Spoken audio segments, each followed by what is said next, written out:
जी, transmission media को हम continue करते हैं आज अनगाइडेड मीडिया के साथ। इससे पहले हमने गाइडेड मीडिया के बारे में जाना है। अनगाइडेड मीडिया क्या है और ये किस तरह से हमारे डाटा को ट्रैवल करवाता है एक जगह से दूसरी जगह तक, और कौन कौन से अनगाइडेड मीडिया हम यूज़ करते हैं, किस तरह से यूज़ करते हैं, हम उस पर बात करने वाले हैं आज के लेक्चर में। मीडिया या फिर वायरलेस कम्युनिकेशन में हमारे डाटा के सिग्नल्स किसी भी फिज़िकल पाथ को फॉलो, किसी भी फिज़िकल कंडक्टर को यूज़ किए बगैर इलेक्ट्रोमैग्नेटिक वेव्स की मदद से ट्रांसपोर्ट हो रहे होते हैं एक जगह से दूसरी जगह। किस तरह से? इस तरह से कि हम अपने सिग्नल्स को एयर में ब्रॉडकास्ट कर देते हैं, छोड़ देते हैं अपने डाटा को सिग्नल्स की फॉर्म में हवा में छोड़ देते हैं, और उसको हर वो पर्सन रिसीव कर सकता है, हर वो मशीन, हर वो डिवाइस रिसीव कर सकते हैं जिसके पास ऐसा रिसीवर हो जो कि कैपेबल हो उस सिग्नल को कैच करने की। जैसे कि इसकी एग्जांपल हम ले सकते हैं, हमारे पास जो टीवी एंटीना जो पहले यूज़ होने वाला, हमारे पास एक रिसीवर था टीवी एंटीना को जब हम किसी हाई प्लेस पे पोल कर देते थे, प्लेस कर देते थे किसी ऊंची जगह पे, तो वो हवा में मौजूद जो टीवी ब्रॉडकास्टेड सिग्नल्स हैं उनको कैच करता था और हमारे टीवी सेट तक पहुंचाता था। क्यों? क्योंकि वो हमारे पास ऐसा रिसीवर था जो उन टीवी के सिग्नल्स को कैच करने के लिए कैपेबल था, और वो टीवी के सिग्नल्स किसी तार के थ्रू नहीं आ रहे थे बल्कि वो हवा में मौजूद थे। उन्हें रिसीवर एंटीना रिसीवर कैच करके फिर एक वायर के थ्रू हमारी उस डिवाइस तक, मशीन तक, हमारे टीवी सेट तक लेकर आता था। अच्छा, अब अनगाइडेड मीडिया में हमने ये तो बात कर दी कि कोई हमारे पास फिज़िकल कंडक्ट नहीं होगा, कोई कंडक्टर नहीं होगा, कोई फिज़िकल हमारे पास ऐसी डिवाइस, कोई तार, कोई चीज़ नहीं होगी जिसके थ्रू हमारे पास सिग्नल्स मूव करेंगे, बल्कि कोई इलेक्ट्रोमैग्नेटिक वेव्स की फॉर्म में हमारे पास हवा में सिग्नल्स मूव कर रहे होंगे। अब हमें इन इलेक्ट्रोमैग्नेटिक वेव्स के बारे में भी जानना है कि कौन सी इलेक्ट्रोमैग्नेटिक वेव्स हैं जो हमारे सिग्नल्स को कैरी करती हैं। अगेन रिकॉल करें ईएम स्पेक्ट्रम को, इलेक्ट्रोमैग्नेटिक एनर्जी के स्पेक्ट्रम को। उस ईएम स्पेक्ट्रम में हमारे पास बेसिकली रेडियो कम्युनिकेशन का जो बैंड है, उस रेडियो कम्युनिकेशन बैंड को हम यूज़ करते हैं अनगाइडेड मीडिया में। अनगाइडेड मीडिया में बेसिकली अपने अनगाइडेड सिग्नल या कह लें जी वायरलेस सिग्नल्स को ट्रैवल करवाने के लिए। तो हमारे पास जो रेडियो फ्रिक्वेंसी का बैंड है उसको भी फर्दर 8 रेंजेस में डिवाइड किया गया है, जो कि वेरी लो फ्रिक्वेंसी से एक्सट्रीमली हाई फ्रिक्वेंसी तक के बैंड्स हैं। जैसे कि रेडियो कम्युनिकेशन का बैंड था ईएम स्पेक्ट्रम में से, उस बैंड की जिसकी कैपेसिटी 3 किलोहर्ट्ज़ से 300 गीगाहर्ट्ज़ तक है, उसके अंदर हमने फर्दर इन बैंड्स को डिवाइड कर दिया है, जिसमें very low, medium, high frequency, very high, ultra high, super high and extremely high frequency. और हर एक की हमने जो सिग्नल की स्पीड है, जो रेंज है इसके अंदर डाटा की, वो भी हर एक के लिए अलग-अलग डिफ़ाइन है, और हर एक डिफरेंट हमारे पास पर्पस के लिए हर एक बैंड जो है इसका, हर एक बैंड डिफरेंट पर्पस के लिए, डिफरेंट तरह की कम्युनिकेशन के लिए, डिफरेंट तरह के सिग्नल्स की कम्युनिकेशन के लिए यूज़ होता है। जैसे कि सरफेस पे कम्युनिकेशन के लिए हम वेरी लो फ्रिक्वेंसी या लो फ्रिक्वेंसी बैंड में रहते हैं।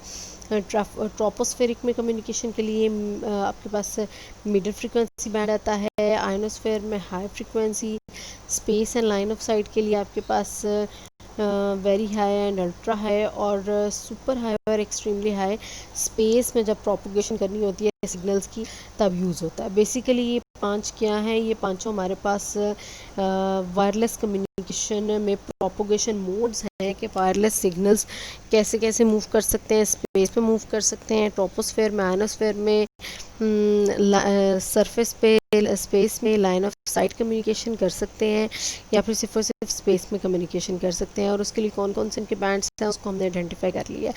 अब ये कम्युनिकेशन होती कैसे है, या अनगाइडेड मीडिया सरफेस पे या ट्रोपोस्फेयर या आयनोस्फेयर में कैसे काम करते हैं, और सबसे बड़ी बात ये लेयर्स हैं क्या, ट्रोपोस्फेयर और आयनोस्फेयर क्या है, स्पेस हम किसे बोलते हैं, सरफेस किसे बोलते हैं, लाइन ऑफ साइट कम्युनिकेशन क्या है। इन सारे पॉइंट को पहले समझते हैं ताकि हमें वायरलेस कम्युनिकेशन, वायरलेस मीडिया की बेसिकली समझ आ सके, अनगाइडेड मीडिया की।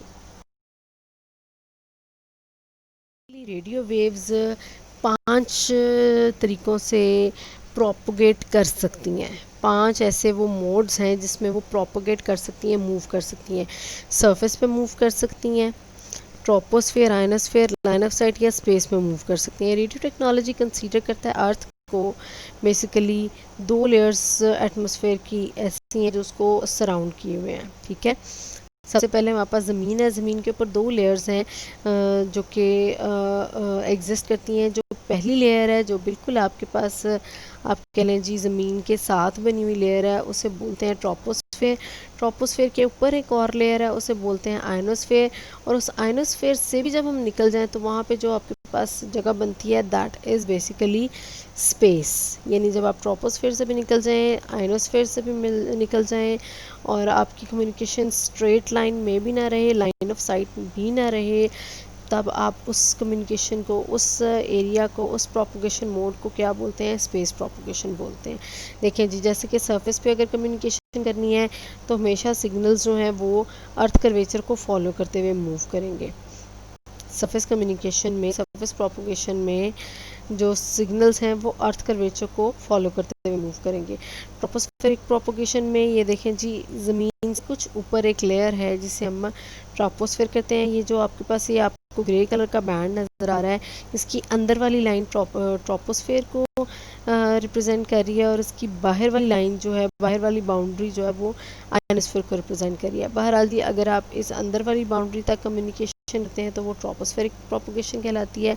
आयनोस्फेरिक प्रोपोगेशन क्या है कि आप इससे इस अंदर वाली लेयर से निकल के बाहर वाली लेयर की तरफ, बाहर वाले बाउंड्री की तरफ चले जाएं, लास्ट बाउंड्री, आउटर बाउंड्री की तरफ चले जाएं, तो आपके पास आयनोस्फेरिक कम्युनिकेशन है। ठीक है, और अगर आप ज़मीन पे ही या ट्रोपोस्फेयर में या आयनोस्फेयर में बिल्कुल आमने सामने लाइन ऑफ साइट रहते हुए कम्युनिकेशन करते हैं, एक दूसरे के बिल्कुल मद्दे मुकाबिल कम्युनिकेशन करते हैं, पैरेलल कम्युनिकेशन करते हैं दो कम्युनिकेटर्स, तो उसे लाइन ऑफ साइट कम्युनिकेशन कहा जाता है, प्रोपगेशन कहा जाता है। और अगर सिग्नल्स जो हैं वो अर्थ से निकल के आयनोस्फेयर से निकल के, ट्रोपोस्फेयर से निकल के आयनोस्फेयर से निकल जाते हैं, यानी दोनों लेयर्स अर्थ की क्रॉस कर लेते हैं, तो फिर वो कहाँ पे आ जाते हैं? स्पेस में आ जाते हैं। वहाँ पे जो सिग्नल्स मूव करते हैं उस प्रोपगेशन को हम बोलते हैं स्पेस प्रोपगेशन। ठीक है जी। अच्छा, अब ये ट्रोपोस्फेयर क्या है, ये आयनोस्फेयर क्या है? बेसिकली अगर हम कहें तो हमारी अर्थ की जो सराउंडिंग में जो हवा है या जिसे हम एटमॉस्फेयर बोलते हैं, यही आपके पास क्या बनाता है? यही आपके पास ट्रोपोस्फेयर और आयनोस्फेयर बनाता है। यानी जो हमें हवा या नमी या गर्मी या धूप ये जो फील होता है, एक्चुअली ये ट्रोपोस्फेयर लेयर है।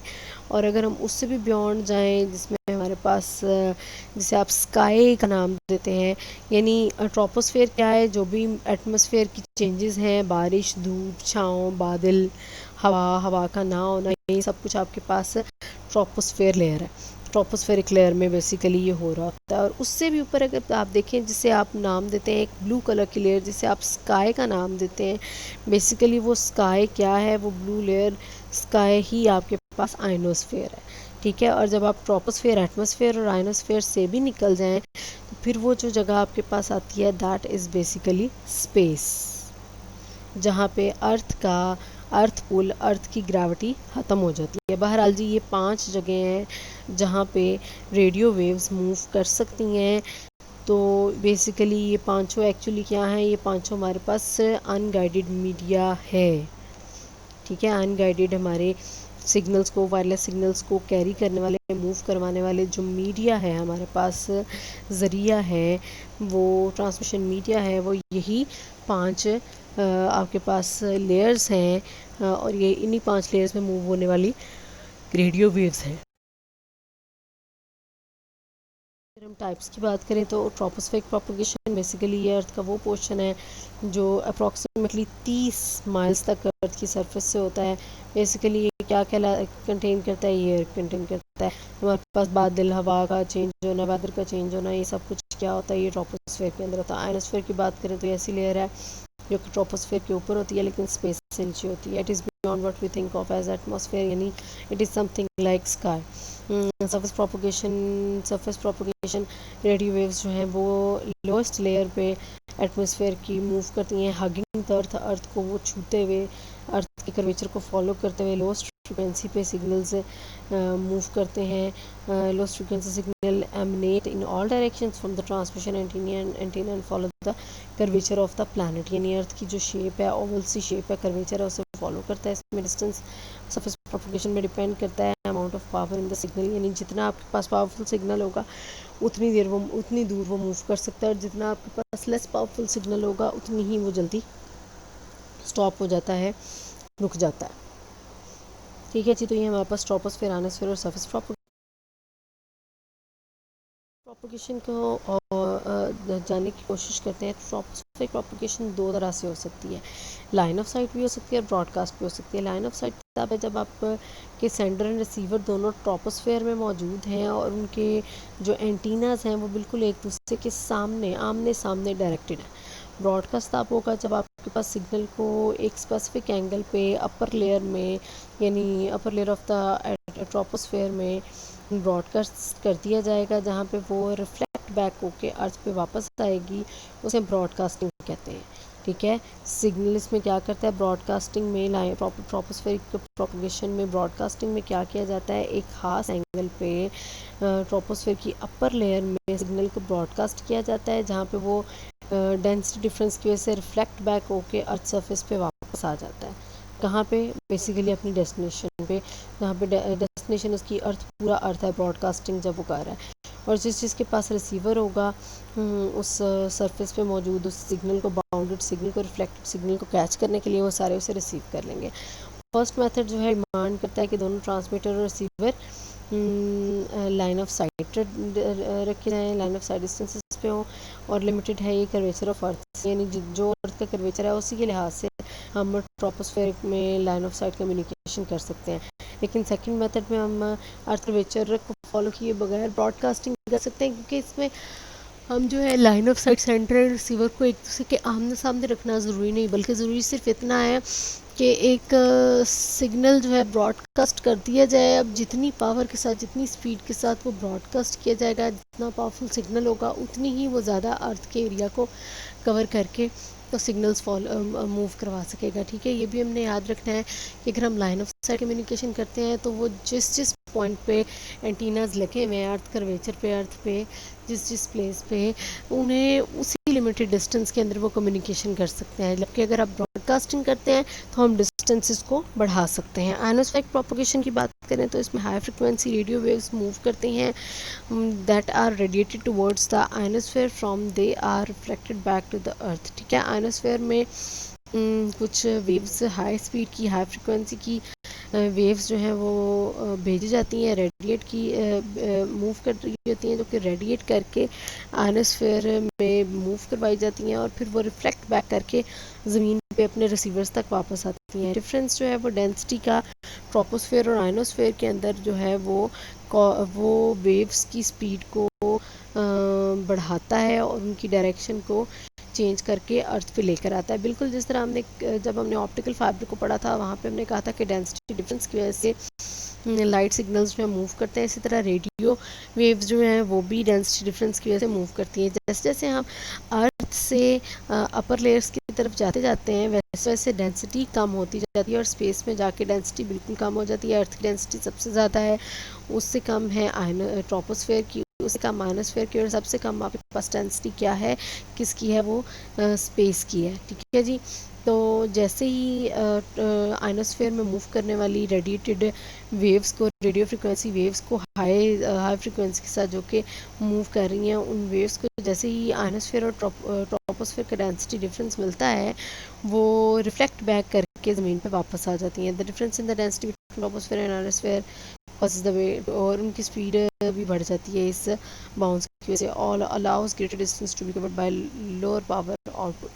ठीक है जी, अगेन जैसे ही हम अब ट्रोपोस्फेयर से निकल के आयनोस्फेयर में जाएंगे तो हम और ज़्यादा लॉन्ग डिस्टेंसेस को कवर कर सकते हैं। ज़ाहिर बात है, आप जितनी दूर जाते जाएंगे ज़मीन से उतने ही हम ज़्यादा एरिया को ज़मीन के कवर करके उन तक सिग्नल को ब्रॉडकास्ट कर सकेंगे। जितना आप ज़मीन पर रह के कम्युनिकेशन करेंगे तो आप ज़मीन की बनावट की वजह से, कर्वेचर ऑफ अर्थ की वजह से लिमिटेड होंगे डिस्टेंसेस के लिहाज से कि आप कुछ स्पेसिफिक लिमिट तक तो कम्युनिकेशन कर सकेंगे, लेकिन लॉन्ग डिस्टेंस की आप पूरी ज़मीन को कवर नहीं कर सकेंगे।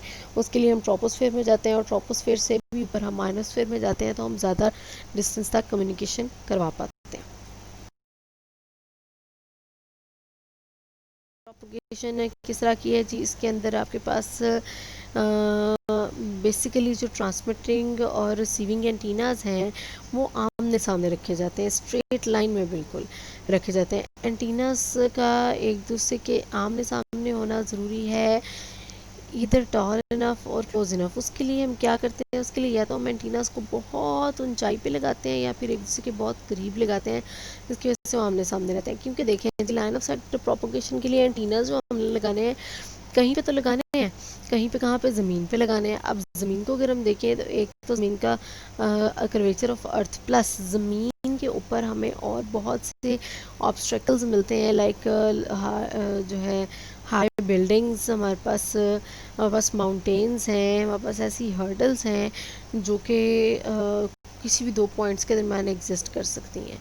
तो फिर दरमियान में आने वाले ऑब्जेक्ट्स को रिफ्लेक्ट करके radio waves can reflect off the objects in the middle and can reach late to the receiver, और इन लेट सिग्नल्स को डिस्टॉर्टेड सिग्नल्स बोलते हैं। दैट इज़ वाई हम इन हर्डल्स को अवॉइड करने के लिए क्या करते हैं, या तो एंटीनास को इतनी ऊंचाई पे लगाते हैं कि लंबी से लंबी ऊंची से ऊंची बिल्डिंग भी उसके दरमियान हर्डल ना बने, और ऊंचे से ऊंचे पहाड़ और दरख्त भी उसके दरमियान उनके सिग्नल्स के दरमियान ना आए। या फिर हम उन एंटीनास को इतना पास रखते हैं कि दरमियान में कोई भी हर्डल ना आए। पास रखने से तो हम कम डिस्टेंस तक कम्युनिकेशन कर सकेंगे। अगर हमने लॉन्ग डिस्टेंस तक लाइन ऑफ साइट कम्युनिकेशन करनी है तो हम एंटीनास को इतनी ऊंचाई पे लगाने की कोशिश करते हैं कि दरमियान में कोई भी ऑब्जेक्ट ऑब्स्ट्रैकल बन के ना आए और सिग्नल स्टॉप ना हो। अगर हम स्पेस प्रोपोगेशन की बात करें तो स्पेस प्रोपोगेशन में एक ब्रॉडकास्ट सिग्नल मूव करता है जो कि रिसीव किया जाता है ऑर्बिटिंग सैटेलाइट की मदद से, और फिर उसे रीब्रॉडकास्ट किया जाता है सिग्नल को intended receiver on the earth. अच्छा जी, स्पेस प्रोपोगेशन किस तरह से होती है, ध्यान से सुनिएगा। स्पेस प्रोपोगेशन में ज़मीन पे बैठ के सिग्नल्स जो हैं, रेडियो सिग्नल्स जो हैं, वो ब्रॉडकास्ट किए जाते हैं किसी ना किसी सैटेलाइट को जो कि स्पेस में ऑर्बिटिंग सैटेलाइट होती है, यानी मूव करने वाली सैटेलाइट, एक ऑर्बिट में मूव करने वाली सैटेलाइट को हम थ्रो करते हैं ज़मीन से, ब्रॉडकास्ट करते हैं एक सिग्नल। अब वो ऑर्बिटिंग सैटेलाइट उस सिग्नल को कैरी करके रिसीव करके रीब्रॉडकास्ट करता है कहाँ पे, ज़मीन की तरफ, और ज़मीन पे जो जो उसके इंटेंडेड रिसीवर है, यानी जिसके पास रिसीवर है उस सिग्नल को रिसीव करने के लिए वो सारे उस सिग्नल को रिसीव कर लेते हैं। स्पेस प्रोपोगेशन की अगर हम बात करें तो हमारे पास जो लाइव टीवी की जो स्ट्रीमिंग है, लाइव मैच की जो स्ट्रीमिंग है, अगर आप देखें तो वो बिल्कुल ऐसी नहीं कि किसी भी कंट्री के जो प्ले ग्राउंड के अंदर एक क्रिकेट मैच हो रहा है फॉर एग्जांपल, या फुटबॉल मैच हो रहा है, उसको उसकी कवरेज की जाती है। कवरेज, लाइव कवरेज के साथ साथ उसके उन सिग्नल्स को ब्रॉडकास्ट किया जाता है किसी ऑर्बिटिंग सैटेलाइट को। ऑर्बिटिंग सैटेलाइट उन सिग्नल को रीब्रॉडकास्ट करके बाकी पूरी दुनिया में उसको मूव करवाता है, और जिसके पास वो टीवी सेट, वो सेटेलाइट के सिग्नल्स को रिसीव करने के लिए वो टीवी सेट या वो रिसीवर मौजूद है, वो उन सिग्नल्स को रिसीव करके उस लाइव टीवी मैच को एंजॉय कर रहा होता है। ठीक है जी, सो हमें पांचों तरीके पता चल गए कि हमने सरफेस पे प्रोपोगेशन करनी है तो रेडियो वेव्स कैसे मूव करेंगे, ट्रोपोस्फेयर में कैसे, आयनोस्फेयर में कैसे, और line of site communication propagation क्या है, स्पेस प्रोपोगेशन क्या है, हमने उसके बारे में जाना। ये है 5 तरीके हैं, 5 मीडिया जो कि हमारे पास अनगाइडेड सिग्नल या फिर वायरलेस कम्युनिकेशन करवाने के लिए हमारी हेल्प कर रहे होते हैं।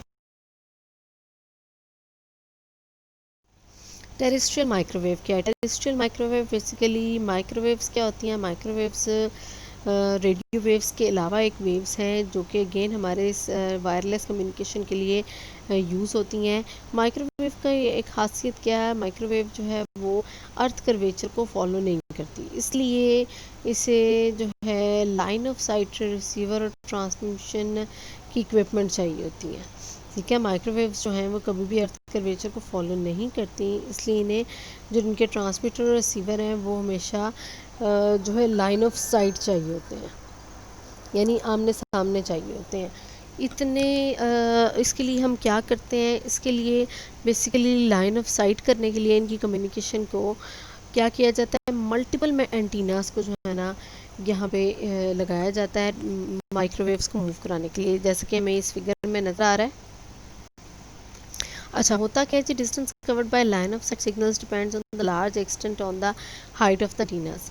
Height allows the signals to travel farther by crossing lot of obstacles like low hills and buildings. जैसे कि हमने पहले बात की थी, माइक्रोवेव सिग्नल्स को एक डायरेक्शन में प्रोपोगेट करते हैं at a time, which means that two frequencies are necessary for two-way communication such as telephone conversation. एक फ्रिक्वेंसी रिजर्व होती है माइक्रोवेव कम्युनिकेशन के लिए वन डायरेक्शन में और दूसरी डायरेक्शन में मूव करने के लिए, और हर frequency requires its own transmitter and receiver combined in a transceiver nowadays. अच्छा जी, अब होता क्या है, होता ये है टेरेस्ट्रियल माइक्रोवेव कम्युनिकेशन के अंदर कि जो हमारे पास माइक्रोवेव्स को मूव कराने के लिए एंटीनास लगाए जाते हैं लाइन ऑफ साइट। अब अगर हम ज़मीन की बनावट को देखें तो ज़मीन सीधी नहीं है, बल्कि ज़मीन किस तरह की है, एक कर्व की शेप में है, ठीक है, ओवल एक अंडे की शेप में एक कर्व बना हुआ है ज़मीन का। तो अब उस कर्व के ऊपर अगर हम कहें एंटीना सामने सामने लग जाए तो ये पॉसिबल नहीं है। लेकिन अब इस आमने सामने को हम किस तरह से पॉसिबल बना सकते हैं, अगर हम इस कर्वेचर ऑफ अर्थ को अवॉइड करें, उसको अवॉइड कैसे किया जा सकता है कि हम थोड़े थोड़े डिस्टेंस पे एंटीनाज लगा दें। बहुत ज़्यादा जब हम एंटीनाज लगाएंगे तो वो बिल्कुल ऐसे ही हो जाएंगे जैसे बिल्कुल स्ट्रेट एंटीनाज आपस में लगे हुए हैं। कुछ एंटीनाज जो हैं वो ज़्यादा हाई होंगे, कुछ कम हाई होंगे, क्योंकि हमने उनको लेवल करना होता है। अब यहाँ पे सिग्नल्स मूव कैसे करते हैं, यहाँ पे टू वे कम्युनिकेशन होती तो है, लेकिन एट अ टाइम एक ही सिग्नल मूव करता है, या फिर सेंटर का या रिसीवर का, यानी दो डिफरेंट फ्रिक्वेंसीज मूव कर रही होती हैं इसके अंदर, ठीक है। एक और चीज़ कि इन फ्रिक्वेंसीज को सेंड करने वाले, सिग्नल्स को सेंड करने वाले और रिसीव करने वाले के पास, दोनों के पास एक सेंडिंग डिवाइस और एक रिसीविंग डिवाइस होनी चाहिए, ट्रांसमीटर और रिसीवर होना चाहिए। लेकिन आजकल माइक्रोवेव कम्युनिकेशन में, टेरेस्ट्रियल माइक्रोवेव कम्युनिकेशन में जो आपके पास कम्युनिकेटर्स हैं वो एक ट्रांसीवर खरीदते हैं जिसकी मदद से वो ना सिर्फ सिग्नल को ट्रांसमिट कर सकते हैं बल्कि उसी डिवाइस के थ्रू सिग्नल्स को रिसीव भी कर सकते हैं। बहरहाल जी, माइक्रोवेव कम्युनिकेशन में सिग्नल्स ने कर्वेचर ऑफ अर्थ को फॉलो नहीं करना, बल्कि नंबर ऑफ एंटीनाज जो कि लाइन ऑफ साइट हैं उनकी वजह से एक स्ट्रेट लाइन में कम्युनिकेशन करवाई जाएगी टेरेस्ट्रियल माइक्रो। ओके जी, नेक्स्ट हमारे पास एक टॉपिक है रिपीटर्स। रिपीटर्स क्या हैं? अभी हम रेडियो कम्युनिकेशन की बात कर रहे हैं, अभी हम वायरलेस कम्युनिकेशन की बात कर रहे हैं। जब हम वायरलेस कम्युनिकेशन की बात करते हैं तो हम ये भी कहते हैं कि हमारे पास सिग्नल जितनी हाई स्पीड का होगा, जितने हाई फ्रिक्वेंसी का होगा, उतना ही वो लॉन्ग डिस्टेंस तक जाएगा, ठीक है। तो अगर हमारे पास सिग्नल की स्पीड या सिग्नल की फ्रिक्वेंसी कभी कहीं पे रास्ते में कम हो जाती है तो क्या वो अपनी डेस्टिनेशन तक नहीं पहुंच सकता? देखिए ना, अगर सिग्नल एक एंटीना से दूसरे एंटीना तक उसने जाना है, दरमियान में उसे कोई भी लो हिल्स या माउंटेन्स से टकरा जाता है वो सिग्नल। देखिए, अब ये इलेक्ट्रोमैग्नेटिक सिग्नल है, जब ये किसी चीज़ से टकराएगा तो सारी बात है अपनी एनर्जी लूज़ करेगा, उसकी एनर्जी कोई ना कोई बीच से लूज़ होगी ना। अब एनर्जी लूज़ होगी तो सिग्नल क्या हो जाएगा, वीक हो जाएगा, वीक यानी स्लो हो जाएगा। स्लो होने की वजह से वो डेस्टिनेशन पे विद इन टाइम नहीं पहुंच पाएगा। ऐसे ही है जी। तो अगर वो विद इन टाइम नहीं पहुंच पाएगा तो क्या हमें डिज़ायर्ड रिजल्ट्स मिलेंगे कम्युनिकेशन के? नहीं जी, हमें डिज़ायर्ड रिजल्ट्स भी नहीं मिलेंगे। दैट इज़ वाई हम अपनी इस वायरलेस कम्युनिकेशन के अंदर सिग्नल्स को एक स्पेसिफिक लिमिट, एक स्पेसिफिक स्पीड में मूव कराने के लिए, ताकि वो रिसीवर तक विद इन टाइम और प्रॉपर तरीके से पहुंच सकें, हम रिपीटर की डिवाइस यूज़ करते हैं। रिपीटर क्या है? रिपीटर बेसिकली डिस्टेंस को इंक्रीज़ करने के लिए कह लें टेरेस्ट्रियल माइक्रोवेव में यूज़ होता है, ये हर तरह की वायरलेस कम्युनिकेशन में बेसिकली यूज़ होता है।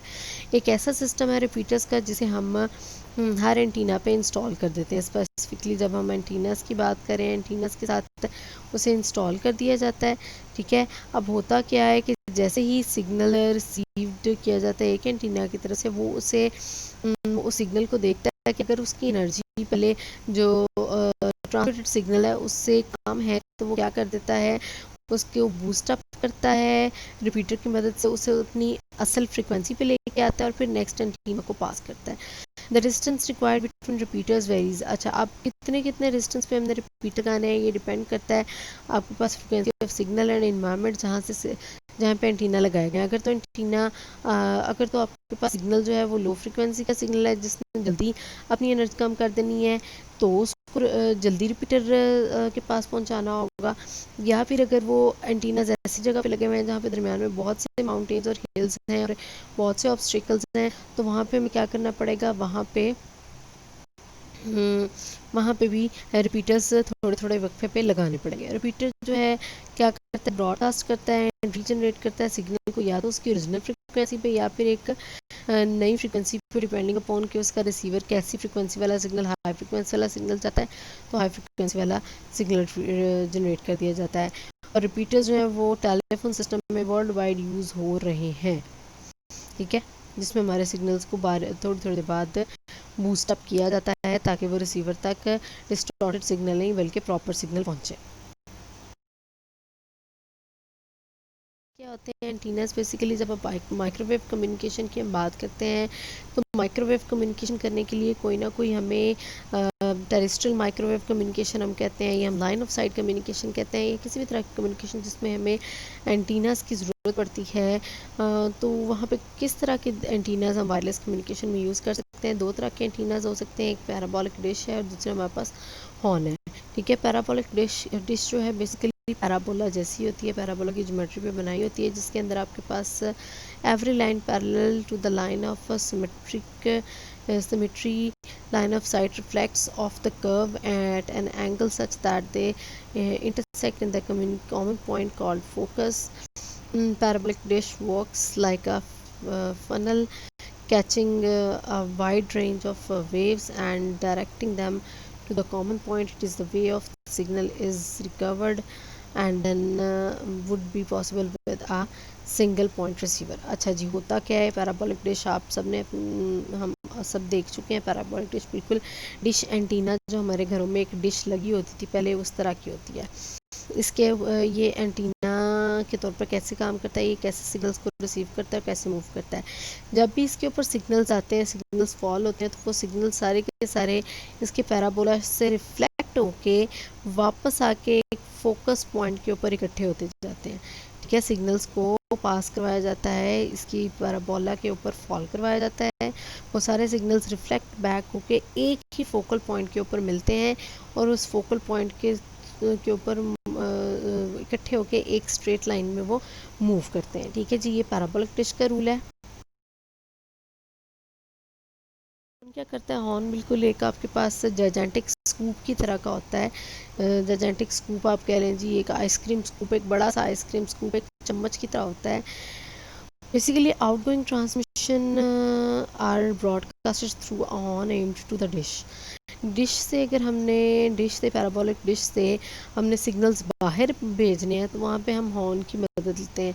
हॉर्न क्या है जी, हॉर्न बेसिकली एक चम्मच की तरह का एक एंटीना है जो क्या करता है, जब इसके ऊपर माइक्रोवेव्स इसके चम्मच के ऊपर वाले हिस्से पे microwaves hit the dish and are reflected outward in a reversal of the receipt path, जिस पाथ से वो रिसीव से ऑपोजिट पाथ में जब वेव्स निकलती हैं तो हॉर्न का जो एंटीना है,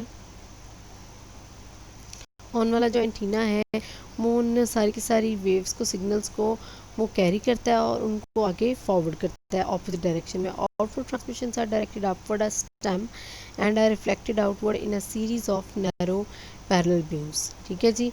जो आउटवर्ड ट्रांसमिशन बीम्स बनती हैं वो अपवर्ड स्टेम से ऊपर उसके जो चम्मच का हैंडल है उससे ऊपर की तरफ जाती हैं और पैरेलल बीम्स की फॉर्म में डिफ्लेक्ट होके बाहर एक पैरेलल बीम्स की फॉर्म में निकलती हैं। पैराबोलिक डिश के ऊपर आपके पास स्ट्रीम में पैरेलल स्ट्रीम्स में वेव्स आती हैं और एक फोकल पॉइंट पे निकलती हैं, जबकि हॉर्न में आपके पास हॉर्न की स्टेम से वेव्स ऊपर आती हैं और उसके पैराबोलिक डिश से और उसके हॉर्न के ऊपर वाले जायजेंटिक स्कूप के ऊपर वाले चम्मच वाले हिस्से से बाहर निकलती है। पैराबोलिक डिश में मल्टीपल वेव्स आनी है और एक पॉइंट से निकलनी है, जबकि हॉर्न के अंदर एक करके सिग्नल आने, एक डायरेक्ट सिग्नल्स आने और उसको उसने जो है पैरेलल बीम्स की फॉर्म में आउटवर्ड डायरेक्शन में मूव करवा देना, ठीक है जी। बहरहाल दो तरह के एंटीनास हम अपनी टेरेस्ट्रियल माइक्रोवेव या माइक्रोवेव कम्युनिकेशन या रेडियो कम्युनिकेशन में जहाँ जहाँ पे भी एंटीना है वो दो तरह के हो सकते हैं, या तो पैराबोलिक डिश या फिर हाँ जी। सेटेलाइट कम्युनिकेशन की बात करते हैं। सेटेलाइट कम्युनिकेशन क्या है, हमने स्पेस प्रोपोगेशन के बारे में पढ़ा। स्पेस कम्युनिकेशन के बारे में पढ़ा।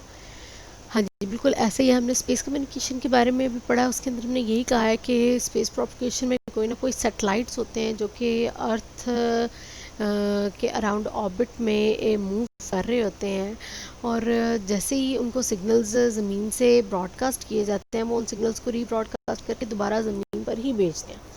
ठीक है, और सैटेलाइट ट्रांसमिशन अगर हम देखें तो it is much like line of sight. Line of sight इस तरह से है कि इसमें जो है in which one of the such station is the satellite orbiting the earth. The principle इसका सिमिलर है टेरेस्ट्रियल माइक्रोवेव का, जिसमें आपके पास सैटेलाइट्स जो हैं वो सुपर टॉल एंटीना के तौर पर और रिपीटर के तौर पर काम करते हैं। ठीक है, satellite communication line of site communication की तरह है, जिसके अंदर आपके पास टेरेस्ट्रियल माइक्रोवेव की तरह बहुत ही टॉल एंटीना सैटेलाइट लगे हुए हैं, और उन सैटेलाइट्स के अंदर अपने रिपीटर्स मौजूद हैं। सैटेलाइट कम्युनिकेशन में जो सिग्नल्स हैं वो स्ट्रेट लाइन में मूव करते हैं।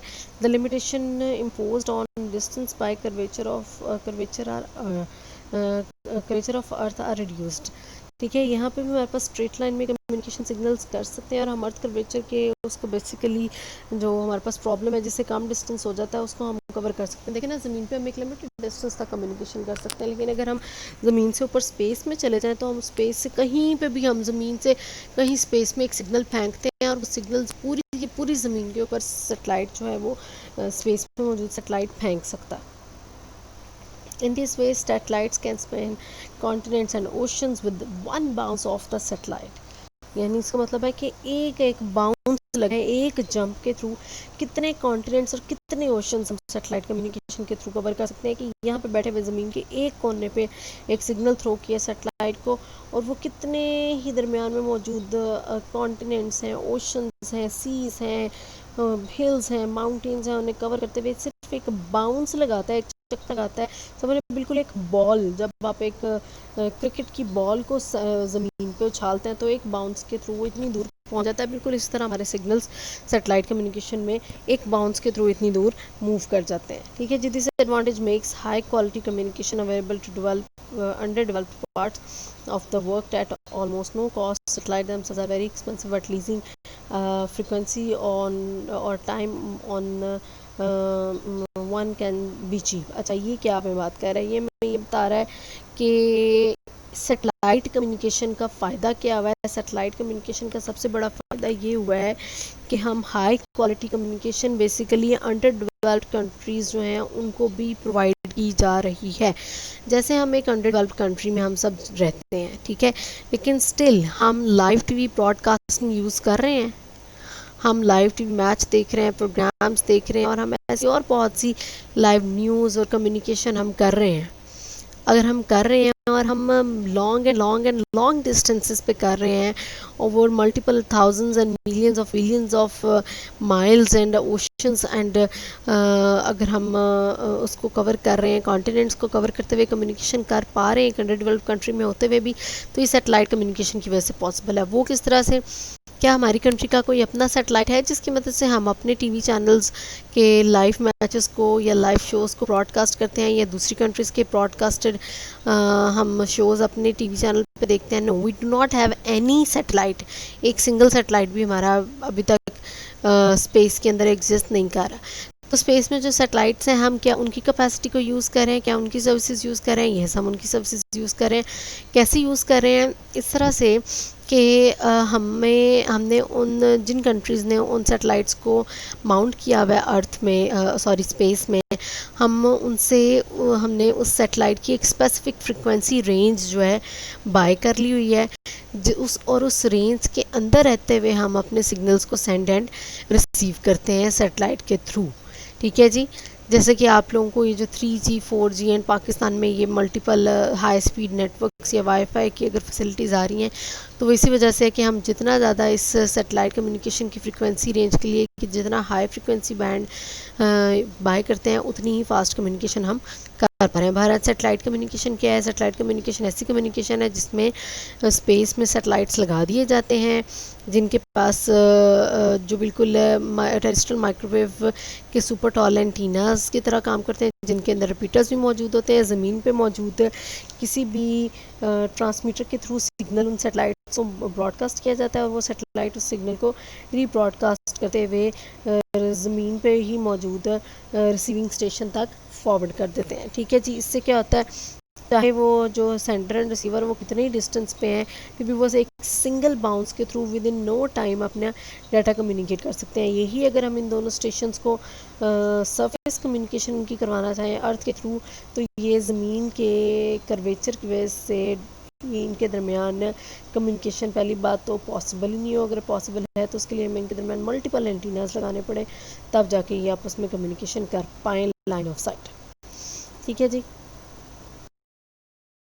सेटेलाइट कम्युनिकेशन में हमारे पास कुछ सेटेलाइट जियोसिंक्रोनस सेटेलाइट्स भी होती हैं। जियोसिंक्रोनस सेटेलाइट्स ऐसे सेटेलाइट्स हैं जिसमें हमारे पास सेंडिंग एंड रिसीविंग एंटीनास एक दूसरे के साथ लाइन ऑफ साइट में लॉक कर दिए जाते हैं। किस तरह से लॉक कर दिए जाते हैं, बेसिकली इसके अंदर सेटेलाइट्स जो हैं वो बिल्कुल उसी स्पीड से मूव करते हैं जिस स्पीड से ज़मीन मूव कर रही होती है। ठीक है, जियोसिंक्रोनस सेटेलाइट्स ऐसे सेटेलाइट्स हैं जिन्हें ज़मीन के गिर्द हमने ऑर्बिट में उनकी ऑर्बिटिंग मूवमेंट करा रहे हैं, लेकिन वो मूवमेंट किस तरह की होती है, वो मूवमेंट बिल्कुल वैसी होती है जैसी कि ज़मीन की स्पीड होती है। जितनी स्पीड से ज़मीन मूव करती है उतनी स्पीड से ये जियोसिंक्रोनस सेटेलाइट्स मूव कर रहे होते हैं। ठीक है, बेसिकली ये जियोसिंक्रोनस सेटेलाइट्स अगर हम देखें हमारी ज़मीन के अर्थ की कर्वेचर को कवर करने के लिए 120 डिग्री के डिस्टेंस पे हमें 3 सेटेलाइट्स लगाने पड़ेंगे जो कि उसी स्पीड से मूव करें जिस स्पीड से ज़मीन मूव करती है। 120 इंटू 3 आपके पास 360 का एंगल तभी जाके कंप्लीट होता है। अगर 2 सेटेलाइट्स होंगे तो फिर 360 का हाफ जो बनेगा उतनी जो है उतने डिग्री डिस्टेंस पे एक दूसरे के साथ कनेक्टेड होंगे।